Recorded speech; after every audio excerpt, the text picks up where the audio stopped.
episode 10 of Give Me a Chance, and it is your host speaking, Vittoria. Hi everyone, and welcome to a new episode of Give Me a Chance. I hope that you've been listening to the past episodes, and if you did so, I really hope that you have found some inspiration out of these stories that people shared with us. And as it appears, all the stories we've been listening to have a common denominator, and that is actually that change is possible, but that there is always a moment that functions as a trigger to change your life. Along these lines goes also the story of Eric, our guest for today. Eric got the chance to change his life after being confronted with a sudden event that gave him a sense of urgency to pursue success, but the definition of success for him changed along the way. That is how he found the way to public speaking, and that is actually what he does today. But let us hear more about Eric's story. Hi Eric, welcome to Give Me a Chance. How are you doing? Fantastic. Thank you for having me on your show.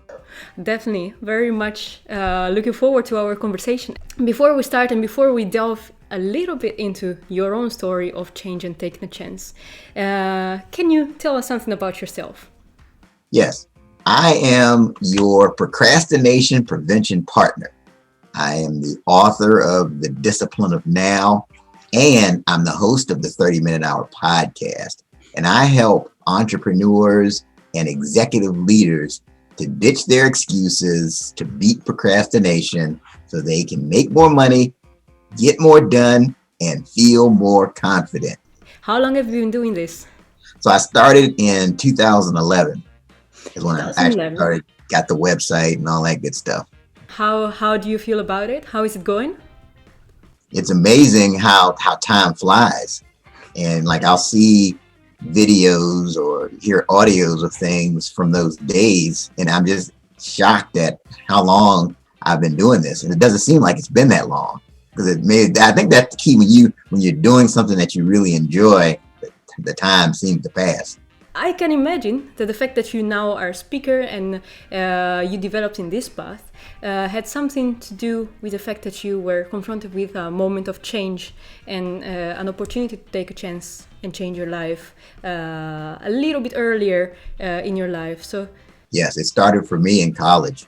It was my senior year in college here in the United States, Hampton University, and I was having a conversation with my friend Donnell. Now, I have to confess right now that he and we were a little different at the time. He was all about his purpose, and I was all about the party. all right. And he used to always give me a hard time and say, Eric, you need to get serious and think about what you want to do with your life and stop wasting your time. And I'm like, Donnell, loosen up. We have plenty of time for all that. Are you coming to the party with me or not? And so time goes by. I don't speak to him, and I get a phone call from his mother informing me that he was killed in a car accident. It changed everything.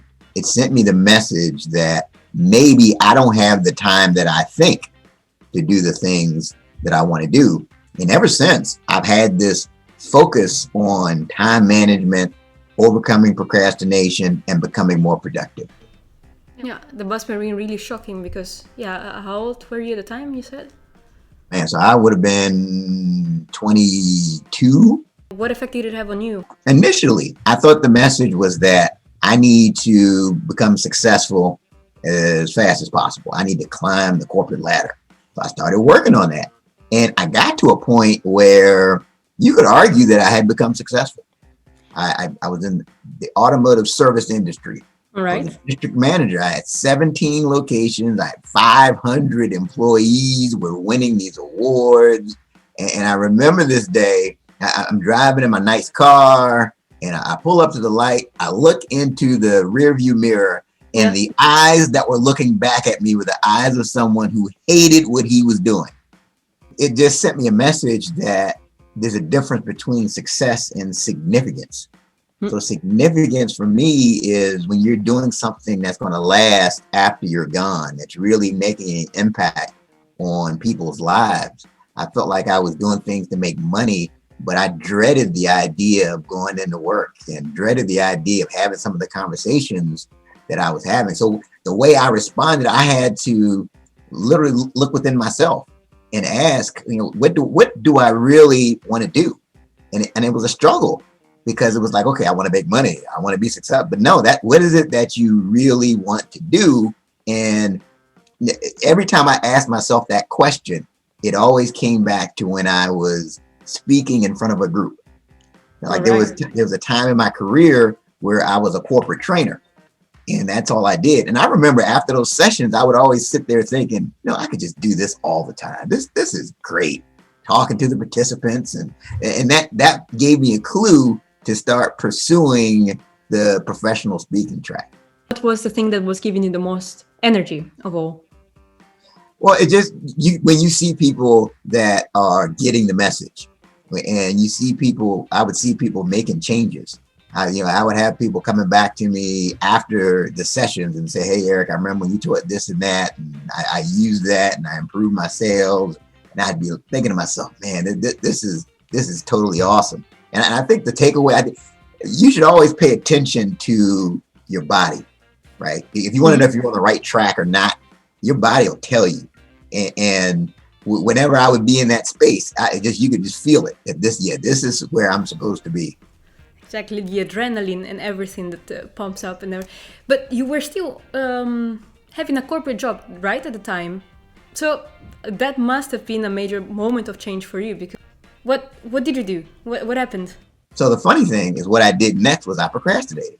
So what happened was, it took several years for me to actually take serious steps in that direction, because I started listening to the voices in my head. And this is another takeaway. Whenever you're pursuing purpose, whenever you're pursuing something that's aspirational, you're going to hear the doubting voices in your head that say, can I really do this? Who's going to pay me to come in and speak to their organization? What am I going to say that hasn't been said already thousands of times? I started having those thoughts. So it was about 3 years before I took serious action. How did the topic of procrastination come about for you? So finally, I joined Toastmasters International. You had to do speeches at different times, and I had mentors and I had a speech coach, and they would always point out, we started noticing patterns. All right. Most of my presentations would tie back to not procrastinating and how you spend your time. And because one of the things when you're starting off as a speaker, the challenge is to pick a lane, right? The challenge is to find a niche, and it's tempting to try to be everything to everybody. But I think you have to find your message. And so I just noticed that, and then people tended to resonate the most whenever I was talking about overcoming procrastination and time management. So that's how I ended up, just over time. And I would encourage anybody, no matter what you want to do, make sure you find mentors, because they can help you with your blind spots and they can point things out to you to help you. Did you have a mentor? I sure did. So one of my mentors, Dr. Willie Jolly, he went on to write the foreword to my book. I mean, he's an internationally known professional speaker, and he would just, from time to time, he'll just drop these little nuggets on me. Hey, Eric, have you tried this? And surprise, it usually works out very well. I had another mentor, his name is Ed Tate, who another guy, speaks all over the world. And he was just, especially during those Toastmasters days, he was instrumental in pointing out blind spots and pointing out patterns and suggesting different ways that I could say things. Mentorship is critical. And the main takeaways that you took away from your mentorships, what were they? So the challenge is, like, when you're speaking, people think that it's getting up there in front of people is the hard part. Overcoming your nerves. And for me, the challenge is the business side of speaking. And so the big takeaway I've gotten from my mentors in speaking is just getting better with the business side. How do you follow up with a meeting planner? What are the next steps for the people in the audience? How do you get the next speaking engagement? Those are just a lot of those things are what I've taken away from mentors. How did it happen that you officially started to become a speaker and you left everything behind? When did that change take place? So around the 2011 time frame, when I launched the website and just really started just getting active, just different associations, And again, I think the lesson is, especially if you're starting out, especially in speaking, it's good to just say yes. Yeah, in the beginning, because you want to get you want to get out there and get known. And even if it's like a little, what looks like a small engagement, maybe there's 8 people in the room, you just never know who's in the room. So I would say I just getting out there, and I think I benefited from just networks too. Then the time comes up, they say, hey, I need a speaker at my event. Yeah. And if we want to say also something about your own book about procrastination, can you tell us something about that? Because that is also having impact on people reading it. Yes. Yes. So my book, The Discipline of Now, 12 Practical Principles to Overcome Procrastination. One of the things that makes it different about the other books on the same topic is that I've come up with it's called a procrastination prevention pyramid. And if you follow the steps on the pyramid, you'll be less likely to procrastinate. And it's a model that you go in, and if you go, like, for example, the foundation of the pyramid is your attitude. Your attitude is the foundation to your success. So the key is to really be intentional about how you think, because the majority of our thoughts are negative. If you just sit back and listen to your own thoughts or pay attention to your own thoughts, most of them are negative. The studies show that 80% of the typical person's thoughts are negative. So you have to be intentional. We have this bad habit of negativity, which can cause us to procrastinate. So we need to be intentional about being grateful and focusing on positivity and speaking positivity. So that's the key. And then there's 4 other steps on the pyramid that help people to overcome procrastination. The next step is awareness. So you need to be aware of the things that trigger you to procrastinate, but you also need to be aware of your power times.